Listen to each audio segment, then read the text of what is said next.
on se sent moins seul. Merci en tout cas d'être venu, on va commencer et puis ça permettra d'avoir un échange peut-être plus interactif. Hein, on se sent effectivement petit comité. Michael disait là ça va mieux, c'est sûr que globalement on a vu partir l'ensemble des élus faire le tour, donc je pense qu'on n'était pas forcément au meilleur moment de cette table. Bonjour à tous en tout cas, je suis Benjamin Chevalier et je vais animer cette table ronde. On va parler effectivement de l'impact des achats responsables sur le territoire en reprenant des éléments de ce programme César. Alors c'est forcément déceptif pour nous parce que César c'est 3 ans de travail finalement, puisque je suis directeur du cabinet de conseil Améliore, qui avons accompagné les 30 grands donneurs d'ordre finalement sur cette thématique. Alors déjà je vais revenir et je crois que je vais faire en même temps, hop, ouais, super, le petit coup d'entrée, voilà, revenir très rapidement sur ce programme César. César, donc c'est un, comme le disait le président Léjari, c'est un programme qui a duré 3 ans. On a accompagné avec la Cécile et Christophe qui est là, finalement, 30 donneurs d'ordre, 30 grands donneurs d'ordre, mais pas que. C'est effectivement, j'ai repris ces grands chiffres sur ces 30 grands donneurs d'ordre, 8,7 milliards d'achats finalement qui étaient imbibés par cette thématique des achats responsables. Ça représente à peu près 30 000 fournisseurs sur l'ensemble des acteurs concernés. C'est aussi des sensibilisations auprès des TPE, PME. L'enjeu de ce programme-là, c'était aussi de dire, moi, en tant que grand donneur d'ordre, si je veux effectivement incorporer dans mes achats une thématique plus sociale, plus environnementale de l'achat local, il faut que j'ai des fournisseurs en face qui puissent répondre finalement à cette attente ou à cette demande. C'est bien sûr des spécificités de cette fonction achat, c'est de trouver l'acteur qui va pouvoir répondre finalement à mes attentes ou mes demandes. Et puis c'est plus de 1600 heures finalement de formation, puisqu'on a animé 4 journées d'ateliers collectifs qui a permis à ces 10 grands donneurs d'ordre par an de pouvoir échanger, public et privé, on les verra juste après, et ensuite de rentrer dans une phase d'accompagnement individuel, et puis c'est cet retour d'expérience qu'on va partager effectivement avec vous. Ouais, super. Les grands donneurs d'ordre, les voici, c'est par année. On a effectivement accompagné la première année Montpellier Aéroport, Stade Aglopole, Buesa, la ville de Montgocardon, la communauté de communes du Grand Pic Saint-Loup, Grand Large Yachting, les Pays de l'Or, Purple Campus, Rochette Industrie et Suez. La deuxième année, le CHU de Montpellier, la cave de l'Hérault, l'agglomération de Béziers, le Clermontais, la métropole de Montpellier, Biotop, la mutuelle des Motards, Steam, Genvia et Technilium, et puis sur cette dernière année, la région Occitanie, le département du Gard, le Gard rhodanien, les métropoles, Apart City, Apex, le Sycomal, merci Mickaël, Ergo Santé, Terre de Cuisine et Montpellier Business School. On va bien sûr commencer du coup à échanger et je vais pouvoir juste, merci beaucoup, rappeler les grands enjeux aussi. Je voudrais revenir avant de vous donner la parole sur ces grands enjeux qui ont été traités. La diversité, c'est aussi dans cette photographie qu'on vous a présentée, la diversité des sujets qu'on a abordés. On a abordé effectivement durant ces 3 ans la gestion des déchets, la réduction des emballages, la sobriété énergétique, le transport, la décarbonation du transport, la réduction des produits à usage unique, l'économie circulaire. Alors on a parlé de pneus rechappés dans certaines collectivités, de réutilisation de certaines protections dans les emballages, de relocalisation, on en a parlé en conférence juste avant, de sourcing plus local, d'amélioration des conditions bien sûr sociales et de relations effectivement avec les sous-traitants, d'intégration des clauses environnementales dans les marchés publics, et puis de réduction effectivement de l'empreinte CO2, pour vous montrer un peu la grande diversité finalement des actions qui ont été portées. Je vais maintenant, on va rentrer dans cette table ronde, vous présenter du coup, super, nos 3 intervenants. Donc du coup, Chantal Marchive pour recharger de mission RSE pour la mutuelle des motards, Michael Philippon, le directeur de la commande publique du Sycoval, et Nicolas Krachik, qui est associé au cabinet Améliore et qui a accompagné une grande partie de ces acteurs. On va pouvoir rentrer, et n'hésitez pas du coup aussi à pouvoir intervenir si vous le souhaitez. On va pouvoir rentrer effectivement sur cette table ronde.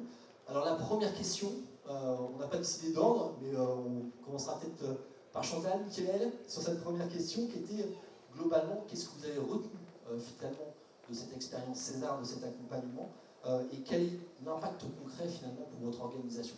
Peut-être en introduction, rappeler quand même ce qu'est la mutuelle des motards. Bonjour à tous, donc effectivement la mutuelle des motards, qui donc, sort un petit peu du périmètre de l'industrie. C'est une mutuelle d'assurance qui a son siège social dans l'Hérault, avec ses quelques 500 collaborateurs. Voilà, donc c'est une particularité.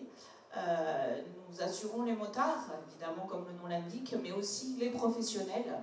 C'est-à-dire que dès lors qu'une activité peut permettre une mobilité à 2 roues, eh bien la mutuelle des motards peut répondre à votre besoin.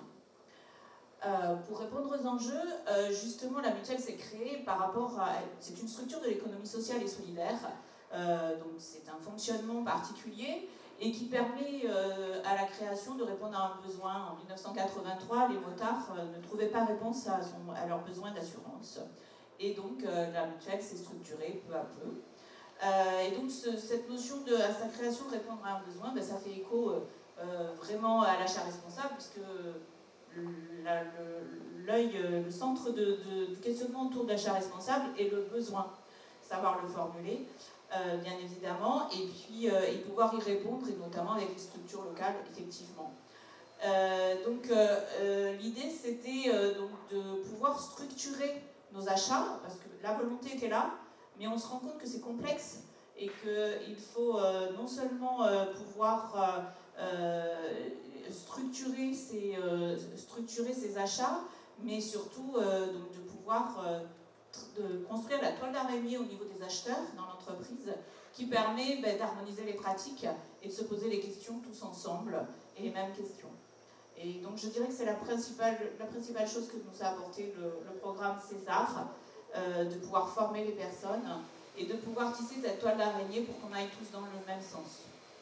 Parce que ce qui était intéressant aussi sur la mutuelle des motards, c'est même si ce n'est pas du tissu industriel, il y a du volume d'achat et il y a de l'impact finalement, ce qui fait que vous n'identifiez pas la structure comme un acteur sur cette fonction-là principalement majeure, et ça a été aussi une belle découverte pour nous de voir l'impact effectivement des sujets qu'on pouvait traiter. Bien évidemment, forcément une entreprise de 500 collaborateurs, 350 000 contrats d'assurance, c'est forcément des partenaires, forcément, hein, pour pouvoir conduire son activité. Et effectivement, il faut surtout trouver une réponse locale, parce que nous avions tenté quelques années plus tôt de mettre en marche les achats responsables, parce que c'était lié à notre ADN de structure de l'économie sociale et solidaire, et nous avons échoué faute d'un réseau suffisant. Et donc on est allé vers la simplicité, tout simplement, et donc on s'est tourné vers des fournisseurs plus nationaux qui sont plutôt venus à nous que nous sommes allés vers eux. Merci. Mickaël, pour Sicoval, alors, le programme César. Oui, alors du coup, le Sicoval, c'est une communauté d'agglomération du sud-est toulousain, c'est 80 000 habitants. Pour juste le contexte, c'est 35 millions d'euros annuels en 2024. Et c'est surtout en fait le deuxième poste de dépense en fait, au niveau de la collectivité publique. Donc c'est le deuxième poste de dépense après la masse salariale. Donc c'est un véritable levier en fait, politique finalement, les achats. Les principaux marchés finalement sont le reflet de nos compétences, c'est la collecte des déchets, les travaux voirie, les travaux réseaux humides, l'énergie évidemment, mais aussi un gros volet action sociale. Donc on a des segments achats très diversifiés. Justement, comme c'est un levier important, les achats, c'est devenu très rapidement un enjeu politique. Et le projet César, c'était de nous permettre finalement aussi de répondre à cette attente politique, de répondre à cette ambition. Les élus ont pour ambition de faire un SPASER, un schéma de promotion des achats socialement et écologiquement responsables. Il se trouve qu'on est quand même en dessous du seuil obligatoire des 50 millions, donc c'est vraiment une vraie dynamique politique sur ce sujet-là. C'est aussi se dire de transformer peut-être les contraintes réglementaires qui s'imposent à la commande publique en véritable opportunité. Et finalement, ce projet César, quand on a candidaté, c'était nous permettre finalement de revenir un petit peu et de dynamiser en fait l'ensemble de l'équipe. Ça a été le premier point. On a été plusieurs justement à pouvoir en bénéficier, parce que la commande publique aussi, Cobal, c'est 3 acheteurs avec une véritable fonction achat. Ils me font le plaisir d'être présents dans la salle. Et des juristes. Donc sur ces 4 sessions, on a pu justement faire bénéficier l'ensemble des techniciens de la commande publique, mais également aussi l'élargir à d'autres directions. Notre direction de la transition écologique et des mobilités, parce qu'on se rend bien compte finalement que l'achat, pour être plus responsable, il a intérêt d'être tout simplement transversal et accepté de tous. Ça nous a permis aussi de revisiter certains fondamentaux, comme la cartographie des achats. Donc ça fait depuis 2016 qu'on a une véritable cartographie des achats. Mais le soutien justement de Nicolas, là, qui était présent sur ces sessions de formation, nous a permis aussi de réajuster certains points. Il faut bien savoir se connaître, bien identifier finalement les enjeux, mobiliser les énergies avant de pouvoir se lancer de toute façon sur l'achat, quel qu'il soit, et bien réancrer aussi la pratique du sourcing qu'on systématise aussi Coval sur tous les marchés, et aussi approfondir certaines notions qu'on n'avait jamais mises en œuvre. Je pense notamment aux clauses de plan de progrès. Les clauses de plan de progrès peuvent avoir aussi une véritable plus-value en se disant finalement on ne va peut-être pas partir dès la première année du contrat sur des ambitions trop fortes, mais on va essayer de nouer un partenariat avec les entreprises sur le long terme et se donner des ambitions et des objectifs tout au long du contrat. Nicolas, toi qui as aussi du coup une vision un peu transverse, qu'est-ce que tu as vu concrètement en termes de résultats et d'impact, comment se sont déroulés finalement déjà il y avait une certaine similitude parfois entre public et privé, parce que là on a deux acteurs, mais on s'est rendu compte aussi pendant cet accompagnement qu'il y avait plein de choses, on parlait de plan de progrès, on peut en retrouver aussi effectivement sur une autre terminologie mais dans la commande privée. Toi qu'est-ce que tu as vu effectivement apparaître sur ce programme César? En fait, déjà, ça avait un petit peu surpris les interlocuteurs au début, qui est un mélange d'acteurs publics et d'acteurs privés. Chacun pouvait penser assez logiquement au départ que ces deux univers n'avaient rien à voir. Alors que dans la pratique achat, finalement, il y a beaucoup de choses qui peuvent être mises en commun, et je pense que c'est un des messages qu'on a pu faire passer pendant ces 4 journées entières communes d'accompagnement. Je dirais que ce qui a été aussi important et nécessaire, alors à la fois sur les participants, mais même après, quand on a sensibilisé des directions ou des élus, des acteurs participants, c'est de bien faire comprendre un élément absolument essentiel, que l'achat responsable, c'est pas de l'achat vert uniquement, ou c'est pas simplement de l'achat social. Si on se limite à ça, on va s'amuser sur un projet, ça va durer 6 mois, et puis après on va dire on va refaire des achats avec la mission de base, c'est-à-dire faire des économies, maîtriser les coûts. Donc ce qu'il a fallu bien faire comprendre à la fois aux participants et aux parties prenantes, quand je dis parties prenantes, c'est management, direction et élus, c'est que pour que ce soit durable au sens pérenne, il faut absolument démontrer qu'on est capable de faire des économies, d'être aussi des achats, de proposer des achats efficients. C'est la seule manière de faire pérenniser les choses. Je ne connais pas une organisation qui peut se permettre finalement de payer plus cher sur du long terme. Voilà, tout l'enjeu était globalement était là. J'en ai même oublié le début de ta question, mais j'aurai peut-être le temps de revenir dessus un peu plus en détail sur les autres points. Mais... De toute façon, globalement, c'était aussi de voir les différents outils aussi qui ont été déployés, parce qu'on a souvent tendance à avoir une vision un peu limitée ou limitante finalement de l'achat. Quand on a des élus ou des directions, souvent on pense qu'on peut acheter, je pense qu'on cet exemple-là, mais on pense qu'on achète finalement des routes, des ponts, du numérique finalement comme on achète son frigo chez Berti. Est-ce que globalement, quels ont été les principaux outils, ou pourquoi c'était aussi important de développer ces outils-là pour atteindre les objectifs? Pareil, il y avait un autre élément, que je dis, un des premières erreurs, ou a priori, c'était de penser que l'achat responsable, c'est globalement l'achat vert ou l'achat social, voire l'achat local.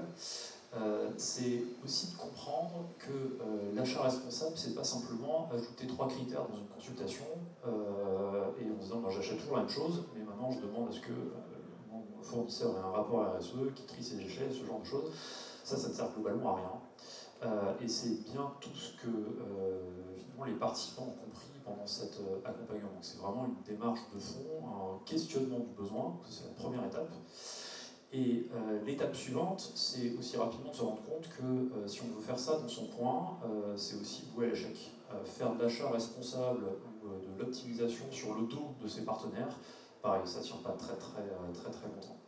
Et la performance réellement pérenne, elle se fait conjointement avec le fournisseur. Je me souviens d'un accompagnement à la CAF, démarche de sourcing, quand on a rencontré les différents fournisseurs de cette système de sourcing, moi ce que je leur ai dit, c'est qu'on veut faire des économies.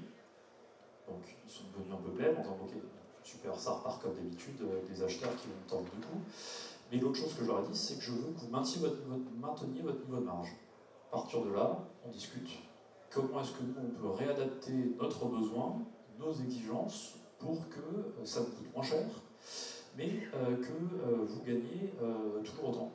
Et là, la discussion a pris une ampleur évidemment bien différente que ce qui pouvait se faire traditionnellement. Et là, on a commencé à réfléchir à structure de coût, modèle économique, où c'est que vous passez du temps, où c'est que vous êtes inefficace, qu'est-ce qu'on vous demande qui est globalement inutile. Et on a revu comme ça notre cahier des charges initial. Et pour rebondir sur ce que dit Michael, on a aussi mis en place des clauses de progrès pour que chaque année, on se revoie pour cranter davantage et trouver une nouvelle idée, une nouvelle piste d'optimisation. Donc l'achat responsable s'est fait par un effort d'analyse préalable, mais elle s'est fait aussi conjointement avec les fournisseurs. Si on ne fait pas ce travail collaboratif, ça ne va pas très très loin ou ça ne dure pas très longtemps. On continue sur un deuxième élément, deuxième question. On a vu qu'il y avait pas mal de parcours divers, de maturité, de sujets différents dans vos structures. Quels ont été pour vous les leviers les plus importants, les plus efficaces, ou quels sont les leviers les plus importants et les plus efficaces pour réussir finalement cette... alors est-ce que je parlerais de transformation sur cette partie achat responsable, ou cette modification en tout cas? Chantal? Oui, moi je pense qu'on peut parler de transformation. Par exemple, donc, à la suite des formations et de la sensibilisation des acheteurs, non seulement, bien évidemment, on a inscrit les nouveaux achats dans cette stratégie-là, et donc effectivement, on a plus structuré notre procédure, structuré les outils accompagnant les acheteurs, mais on a aussi lancé un plan de révision. C'est-à-dire qu'on a incité les différents acheteurs à aller sur la base des critères qu'on a pu donc étoffer grâce à la stratégie achat responsable, d'aller réviser leurs contrats, leurs achats des années précédentes. Et effectivement, en balayant ces critères et en les associant, par exemple, à un contrat très ancien, un contrat où on n'a pas sollicité de fournisseurs locaux, eh bien on est revenu, où le besoin n'est pas forcément, a évolué, n'est pas forcément adapté, eh bien on est revenu et on a lancé un plan de révision. Et ça, je pense que du coup, ça va tout à fait avec la notion de transformation, puisqu'on a aussi repris l'antériorité. Oui, le besoin, ça fait 2 fois qu'effectivement tu rapportes ce sujet. Je pense que ça a été un élément et un levier important. On le rappelle, hein, le besoin, la définition du besoin de manière fonctionnelle, à quoi sert le produit ou le service, pour pouvoir effectivement l'adapter à la demande qu'on va faire aux fournisseurs, c'était un levier important. Est-ce qu'il y a d'autres leviers finalement qui sont ressortis à la lecture des motards? Alors c'est un levier important. Quand on a été, et pour revenir à cette notion de besoin, lorsqu'on a commencé à poser notre procédure achat, il est, après les discussions avec les différents acteurs, eh bien une phase d'introduction qui a été la phase 0, c'est est-ce que vraiment ma problématique correspond à un achat? Et en fait, on s'est rendu compte, par exemple dans le numérique, on s'est rendu compte que, eh bien, on avait des compétences internes qui pouvaient répondre à ces besoins simples, et qu'il ne fallait pas forcément aller chercher l'achat, mais profiter des compétences internes. Au niveau des autres leviers, eh bien, dans notre approche aussi, puisque donc, notre siège social est à Pérols, mais nous avons aussi 38 maisons motardes qui sont réparties sur le territoire, eh bien, c'est d'aller vers ces territoires-là et d'aller essayer d'étendre nos pratiques vers ce réseau. Et ça va être l'enjeu à l'avenir. Oui. Michael, les leviers, aussi Coval? Oui, aussi Coval, ou plus largement dans le secteur public, finalement les leviers ils s'imposent à nous. On a le PNAD, le Plan National des Achats Durables, qui donne pour objectif qu'on soit à 100% du marché avec considération environnementale en 2025, donc c'est aujourd'hui, et 30% avec des considérations sociales. Donc sur cette feuille de route, finalement, elle se dessine avec la boîte à outils, la loi AGEC, la Lorraine pour le numérique, pour ne citer qu'elle. Donc finalement, les leviers, c'est aussi pour ça qu'on a pour enjeu finalement de construire une feuille de route, qu'on nomme Spazer ou autre, peu importe, finalement c'est de se donner des objectifs et travailler justement aussi, c'est en lien avec l'accompagnement César, sur les indicateurs. C'est d'ailleurs notre feuille de route actuelle, on est en train de la construire avec les élus. C'est comme par exemple contribuer au développement de l'économie locale, c'est faire en sorte que nos achats soient plus vertueux. Et de manière très, très concrète aussi, finalement, un des leviers, c'est d'avoir le temps d'anticiper pour bien définir son besoin. Justement, on participant à ce salon, on rencontre des entreprises. Je parlerai de l'achat de futurs matériels, parce que je vois la personne présente dans la salle informatique. Donc, une fois qu'on a défini ses besoins avec les directions opérationnelles, c'est aussi, par exemple, réfléchir à notre politique d'allotissement. On peut très bien faire dans ce marché du matériel qui pèse plusieurs centaines de milliers d'euros, aller à la rencontre des entreprises et proposer une stratégie achat à nos élus avec un marché réservé pour des entreprises adaptées, ESAT, sur un lot reconditionné. En fait, et je rejoins aussi ce que dit Nicolas, c'est-à-dire que finalement l'achat c'est avant tout un acte économique, mais ça peut être aussi un acte social et un acte et avoir une performance aussi environnementale, tout en étant aussi compétitif. L'un n'empêche pas l'autre. Au Sicorel, on a de nombreuses illustrations là-dessus. Là, sur ce lot, en tout cas réservé, on a la garantie d'avoir un marché compétitif, mais aussi faire fonctionner des entreprises de secteur adapté. C'était une volonté très forte. Je voulais juste rajouter par rapport aux enjeux. Je vais vous raconter une petite anecdote. Donc, chaque année, nous avons notre assemblée générale. L'année dernière, nous avons offert un goodies casquette de motard. Et en fait, nos sociétaires qui étaient présents ont en fait porté toute leur attention sur la petite étiquette qui était écrite Made in China. Et on a failli perdre un grand moment et toute l'image de l'entreprise juste sur cet acte manqué auquel nous n'avons pas porté suffisamment d'attention. Et ça, donc, c'est aussi un enjeu, c'est aussi de répondre à cette sensibilisation collective. Et en fait, nos sociétaires nous ont simplement dit, mais on n'avait pas besoin de goodies, en fait. Voilà. Et ça c'est marquant. C'est vraiment marquant et c'est important. Je pense qu'effectivement, on va passer la parole à Nicolas sur ces leviers. Je pense que dans l'accompagnement César, il y avait aussi, et vous l'avez précisé, ce besoin, on parlait d'indicateurs, de définir finalement quels étaient les bons indicateurs, de pouvoir aussi identifier les enjeux, les grands enjeux par famille d'achat, savoir là où on pouvait avoir un impact économique plus important, social ou environnemental. Je crois que ça a été un des gros travaux, ont été menés en tout cas. Nicolas, sur ces leviers finalement qui ont été déployés. Alors, je voulais juste remonter sur un point, parce que ça me rappelle un des accompagnements d'un acteur sur l'achat de pays quand tu parlais de la casquette Made in China. On avait un dirigeant, et je reviendrai aussi sur ce point-là, sur la nécessité que cette vision d'achat responsable soit incarnée pour qu'elle puisse vraiment être pérenne. Là, le dirigeant souhaitait au maximum éviter les fabrications chinoises.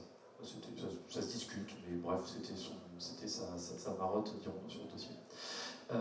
Quand on achète des EPI, rapidement, en tout cas a priori, ça devient un petit peu compliqué. Et pour autant, on a réussi à le faire avec les fournisseurs. On a gardé, je crois, 5 références qui n'ont pas pu être ressourcées. Sinon, pour toutes les autres, on a pu trouver des pays producteurs hors Chine. Et derrière, on a pu les trouver, en plus que ce soit hors Chine, c'était finalement à la fin moins cher. On a fait sur ce marché-là, donc en ressourçant plus de la moitié de nos références chinoises, beaucoup plus de la moitié, les ressourcer hors Chine, on a quand même fait plus de 10% d'économie sur ce périmètre. Si on l'a fait, c'est aussi surtout parce qu'on a travaillé très en amont, avec les fournisseurs, et on a surtout, le fait d'avoir été très en amont avec eux, ça leur a aussi confirmé qu'on avait réellement la volonté de choisir un acteur vertueux qui soit réellement force de proposition Et ils ont vu que notre démarche était sincère, parce que bien souvent, de la part des fournisseurs, ce dont ils se rendent compte, c'est que oui, tout le monde dit qu'il veut faire du vertueux, mais quand il voit finalement la facture à la fin, il reprend du dégueulasse comme d'habitude. Là, on avait pu vraiment sincèrement les convaincre de ça, et les deux acteurs finalement shortlistés à la fin qui ont réellement joué le jeu ont proposé à chaque fois du ressourcing, plus de matériaux recyclés, etc. Donc ça permet de rebondir sur un de ces outils qui est le volet sourcing. L'autre élément dans les outils qu'on a mis en place qui ont bien marché, et ça touche aussi des points relatifs à la procédure, c'est des outils d'analyse un peu poussifs, des mécaniques, des procédures, des checklists, des fiches d'aide pour clairement mieux analyser le besoin. Parce que je l'ai redit, l'achat responsable, c'est pas à la fin, finalement acheter la même chose qu'avant, mais l'acheter chez quelqu'un qui est plus vertueux que l'autre, c'est aussi réellement dès le début repenser son besoin pour éviter de la surconsommation, enfin tout un tas d'éléments sur lesquels je ne vais pas m'étendre. Parmi les outils qu'on a beaucoup mis en place, c'est ces outils approfondis d'analyse du besoin, le développement du sourcing. Et bien souvent, ce que j'ai observé, c'est que le sourcing, de la part surtout d'acteurs publics, au départ, ça fait peur, parce que culturellement, il n'y a pas cette habitude d'échange et de dialogue approfondi avec les fournisseurs. Et en fait, une fois qu'on en a fait un ou deux ensemble, ils voient que c'est facile et ils y vont plus naturellement. Donc, sourcing, analyse du besoin, et avec certains qui étaient un petit peu plus avancés, plan de progrès. C'est aussi un point que beaucoup n'utilisaient pas jusqu'à présent, c'est cette notion d'engager, soit moralement, soit contractuellement, le fournisseur à proposer plus, à chaque fois mieux, de revenir tous les 6 mois, tous les mois, avec une avancée, une proposition, même si on ne la retient pas, qu'il fasse l'effort de rajouter d'ajouter de la nouveauté, de proposer une innovation, et nous, évidemment, d'avoir l'engagement moral de le valoriser. Et c'est là où on a effectivement des actions sur la réduction des déchets. Concrètement, on peut travailler sur l'emballage, sur le transport, à partir du moment où on a identifié là où étaient les enjeux, les impacts environnementaux et sociaux, c'est là, à partir de ce moment-là, qu'on peut réellement travailler et accompagner et échanger avec le fournisseur pour pouvoir avoir cette amélioration. Et c'est là qu'on a pas mal effectivement de résultats sur César. C'est vrai que pour compléter, ça c'est presque la partie la plus difficile dans ce type de projet, c'est quand à un moment les intérêts entre le client et le fournisseur divergent d'un point de vue économique. Si votre fournisseur marge énormément sur l'emballage, le conditionnement, le packaging, travailler avec lui à la réduction de ce packaging, il se tire une balle dans le pied. Donc c'est un travail assez long pour déjà identifier si on n'a pas ce type d'obstacle dans notre relation, et après d'arriver à convaincre un fournisseur, mais parfois aussi un acheteur, de changer notre mode de relation, de changer notre modèle économique pour qu'à la fin chacun s'y retrouve. Parce que si on n'a pas, si on n'a pas cette vision alignée, rapidement ça coince. Ça, je dirais que c'est le travail le plus long à entreprendre avec les fournisseurs. Dernière question. Quelles sont finalement les recommandations ou qu'est-ce que vous voulez mettre en œuvre chez vous, ou quelles recommandations vous pouvez faire sur cette démarche d'achat responsable pour continuer à poursuivre finalement cette dynamique qui a été engagée avec le programme César? Chantal, Mickaël, on continue avec Chantal, on va garder le rythme.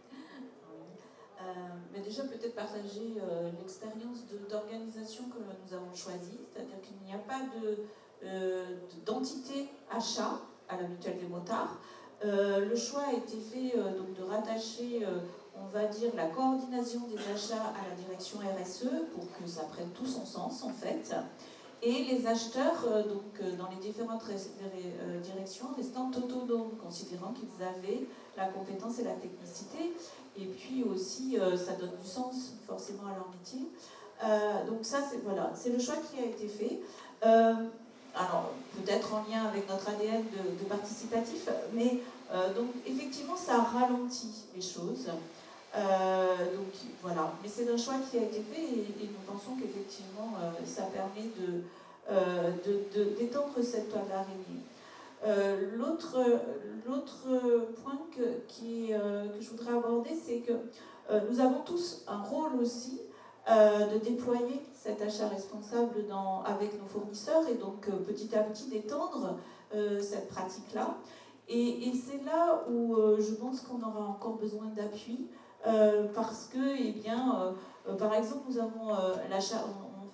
avons posé une charte d'achat responsable dans laquelle nous précisons nos engagements, bien évidemment, à nos fournisseurs, mais aussi nos attentes par rapport à nos fournisseurs.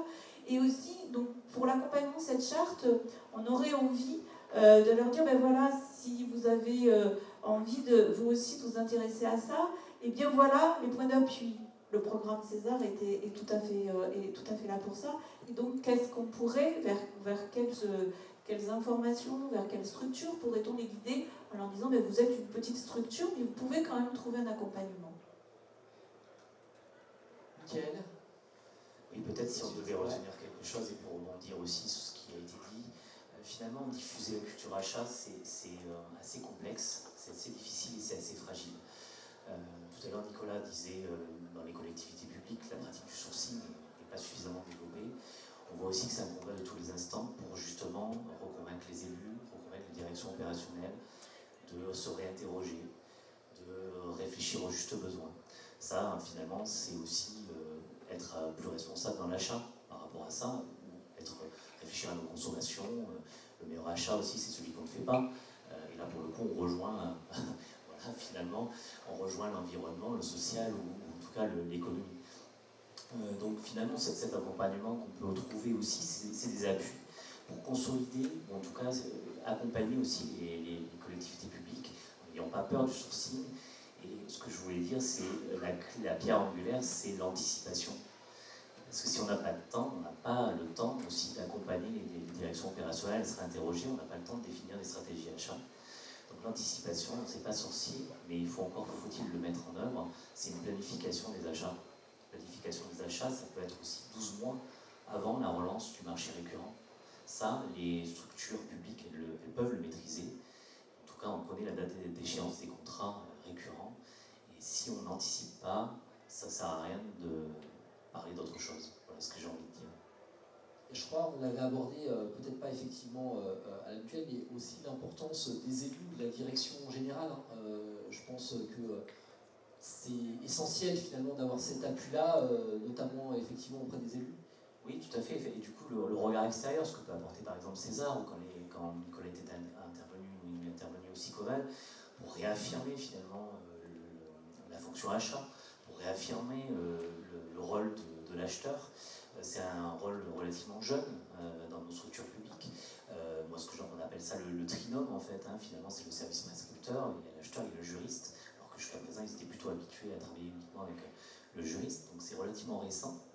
Le fait d'avoir des interventions extérieures qui réaffirment ce rôle-là, en allant chercher aussi des feuilles de route appuyées par les élus, ça nous donne une légitimité pour être finalement un peu le poil à gratter aussi du service opérationnel qui évidemment a pour habitude, c'est la force de l'habitude, de partir sur du copier-coller du marché existant. Donc ça se fait pas, c'est avant tout un acte humain aussi.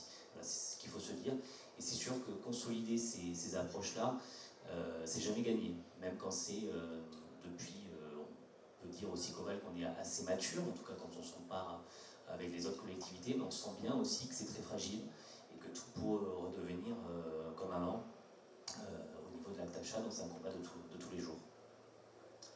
Nicolas, sur ces recommandations, sur la poursuite Oui, je voulais juste rebondir brièvement sur ce que disait Mickaël, sur la fonction achat, le fait que ce soit une fonction récente. C'est une fonction qui, si on est des pure players de l'achat, on sait tout ce que c'est, on sait tout à quoi ça sert.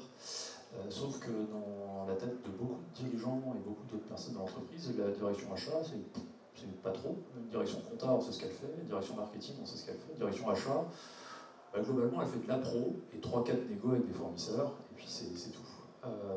Donc c'est le niveau d'attente d'une direction, en tout cas nous c'est ce qu'on constate, même au-delà de César, et en général très très modeste de la part des dirigeants. Ils ne voient pas trop à quoi ça sert, voilà, à part faire en sorte d'avoir des marchandises en temps et en heure et à un prix globalement correct. Donc cette sensibilisation de la direction est importante. Et ce que je dirais sur les clés du succès, c'est qu'il faut absolument que cette démarche achat responsable soit incarnée. J'étais très sceptique au début à la Mutuelle des motards quand ils m'ont dit que c'était la direction de la RSE qui allait le faire et qu'il n'y avait pas de direction achat. Je me suis dit, finalement, ça va faire flop. Et en fait, à la direction de la RSE, ils se mêlent presque de ce qu'ils les regardent. Ils vont s'assurer que l'achat soit vertueux. L'achat, c'est les autres, mais on a donné les outils à toutes les directions autonomes. Et la direction de la RSE vient vérifier que le boulot a été fait correctement. Et qu'on ne s'est pas simplement, on n'a pas fait de l'achat à l'ancienne. Donc finalement, ça marche, et je suis presque un des premiers surpris de ça, c'est que cette incarnation fonctionne. Donc soit elle est faite par une direction RSE, chose exceptionnelle, soit elle est faite aussi par une direction ou des élus qui sont clairement investis, concernés, soit par un directeur achat qui aussi maîtrise et qui est concerné. Mais s'il n'y a pas cette incarnation, il y a beaucoup de chances que petit à petit la démarche s'étiole et qu'on revienne très vite à ce qui se passait historiquement. Il y a une vraie complexité qu'on retrouve de manière globale sur la RSE. C'est que on est quand même très habitué sur l'achat. Le métier de l'acheteur à la base, vous l'avez bien dit, c'est acheter le bon produit dans le bon délai, sur la bonne qualité, au bon fournisseur. Et c'est vrai qu'on incorpore finalement des notions supplémentaires de où est-ce que est réalisée cette dépense, où sont les impacts environnementaux, où sont les impacts sociaux. Ça demande effectivement ici plus de travail, ça demande une autre vision, un autre apport, et c'est parfois un apport, une valeur ajoutée. On parlait d'avantage concurrentiel pour Béziers tout à l'heure, un avantage concurrentiel qui met un peu de temps finalement à arriver. Et on a un peu cette dichotomie qu'on vit beaucoup en ce moment, en 2025. On cherche plus à faire des économies financières que de faire de l'économie carbone sur 2025, pour être très concret. Pour autant, finalement, si on coupe l'effort, on risque de ne pas y repartir et on ne voit pas finalement l'indicateur clé de la performance en immédiat. Je voulais compléter juste un point. Je disais qu'un des éléments clés, c'est déjà la sensibilisation, la compréhension des enjeux du sujet. Le fait que cette démarche soit incarnée, mais après, élément essentiel, c'est d'être capable de rendre compte que c'est une démarche performante. C'est-à-dire qu'un service achat, disons-le comme ça, qui ne serait pas capable d'expliquer, de justifier que derrière il y a eu des impacts, des gains, c'est aussi se tirer une balle dans le pied. C'est-à-dire que petit à petit, cette démarche va être à partir du moment où on est capable de convaincre et de rendre compte qu'on a fait des économies, que ces impacts ont été tangibles, on a une chance de pérenniser l'action. Au-delà de ça, c'est compliqué. Malheureusement, aujourd'hui, on voit qu'on a assez peu, en tout cas parmi les clients qu'on accompagne, soit César ou ailleurs, des directions achats qui simplement mesurent leur performance. Bien souvent, ils n'ont pas le temps. C'est dommage, parce que ça ne permet pas de pérenniser cette action, ou même de valoriser leur propre service. Un mot de clôture, Chantal, Michael? Oui, mais moi je remercierai la CCI et le cabinet Améliore pour nous avoir ouvert les yeux. Donc ça c'est important, de nous avoir donné cette possibilité-là. En fait, ça nous a permis de nous interroger, de voir comment on pouvait progresser. Donc ça c'est important. Par exemple, on est en train de sortir des budgets annuels. Et ça, c'est une grande avancée chez nous. Pour vous donner un exemple tout petit mais tout concret, nous avons arrêté d'acheter nos produits de com, flyers, etc. à l'année, et donc sortir des budgets annuels pour faire des budgets pluriannuels. Et ça, c'est une grande première. Donc vous voyez, ça se mesure vraiment en tout petit pas, mais c'est comme ça qu'on va progresser. Et donc merci de nous avoir ouvert les yeux et d'avoir ouvert le champ aussi aux entreprises plutôt de services, parce que voilà, c'est très important pour progresser. Et puis on a tous un rôle, la Mutuelle des motards tient à jouer son rôle territorial, et cette culture d'achat responsable, voilà, c'est important pour nous. Merci Chantal. Michael? Je m'associe aux remerciements et je voudrais voulais juste conclure sur, finalement, on s'est aussi lancé dans un marché, le premier marché à coût global. Et c'est vrai qu'on l'a fait aussi accompagné notamment aussi par Nicolas, ce qui nous a permis en fait de dépasser un peu certaines frivolités. Donc, on disait, oui, il faut des indicateurs, oui, il faut prouver finalement aussi que acheter responsable, c'est pas acheter nécessairement plus cher. Et justement, cette approche globale sur la restauration collective, sur les bacs inox, où on a essayé d'identifier finalement les surcoûts qui pesaient en fonction du conditionnement. Voilà, c'est la première fois qu'on se lançait dans cette aventure, parce qu'on parle beaucoup d'approche globale, mais il y a peu de rétex, hein, on va dire. Là, on l'a lancé, il nous est rien arrivé.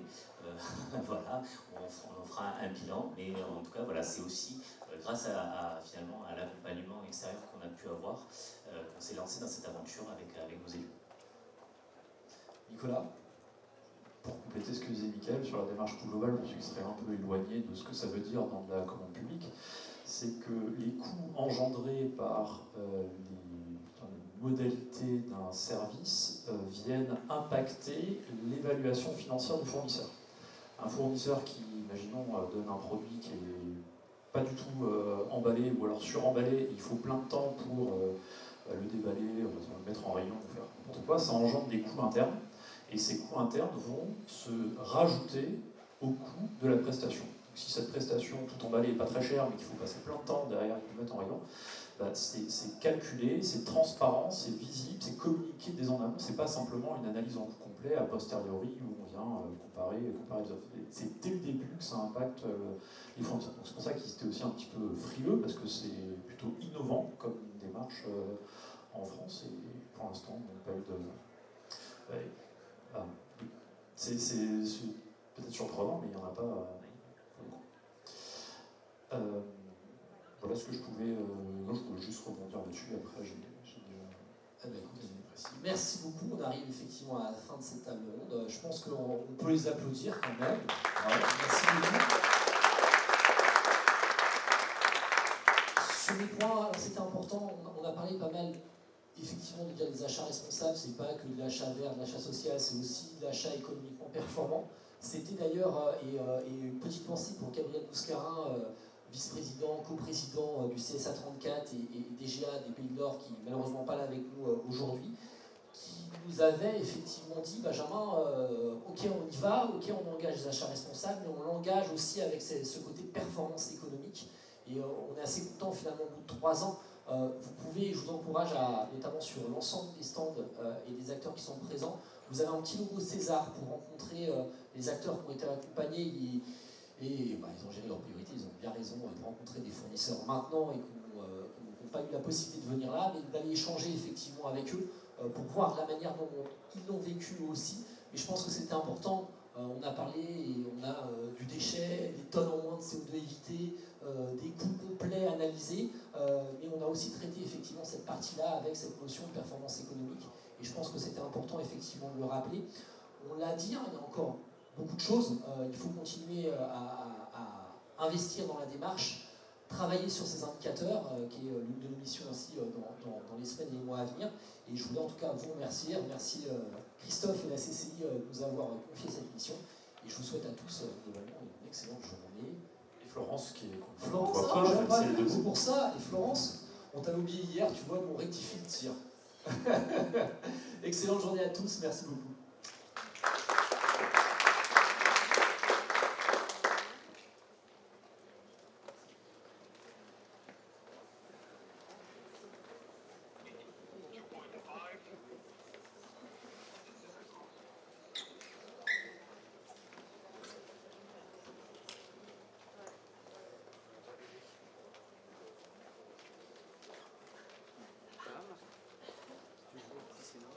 Nous débuterons d'ici quelques minutes la table ronde sur Alliances et opportunités industrielles sur le territoire, en présence d'EDEM, de Pulse, de l'UIMM, de la CCI, Hérault bien sûr, et du directeur général de la SNP, président d'Innovo Sud, Luc Masse. Merci de nous rejoindre d'ici une dizaine de minutes maximum.